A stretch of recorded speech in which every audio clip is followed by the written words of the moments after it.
જય શ્રી કૃષ્ણ. ભક્ત કવિ શ્રી નંદદાસજીમાં શ્રી ગુસાઈજીના કૃપાપાત્ર બન્યા. ભાગ 1 અને 2. નંદદાસ ઉઠો. શ્રી ગુસાઈજીએ નંદદાસને ઉઠાડી હૈયા સરસા ચાપી દીધા અને સ્નાન કરી અપરસમાં નામ નિવેદન કરાવ્યું.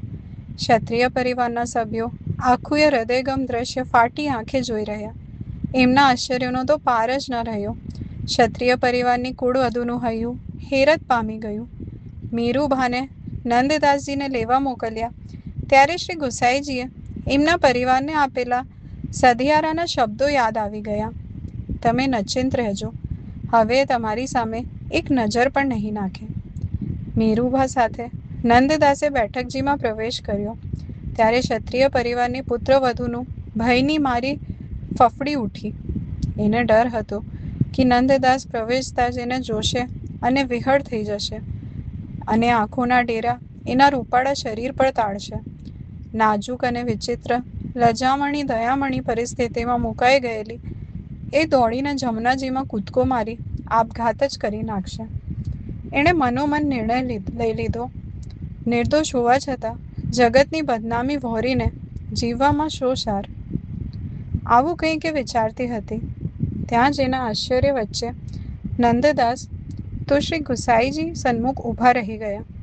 એને શોધવા નંદદાસની ચક્કડ-વક્કડ આંખો પણ ક્યાંય ઘૂમતી નહોતી, બલકે બંધ આંખો જોડાયેલા બે હાથ અને મંદ વિનયી નમ્ર અવાજે નંદદાસ તો શ્રી ગુસાઈજીને પ્રાર્થના કરતા પગે પડી ગયા હતા. એના અસ્તિત્વની હાજરીની નોંધ પણ લીધા વગર એ તો શ્રી ગુસાઈજીમય જ બની ગયા હતા.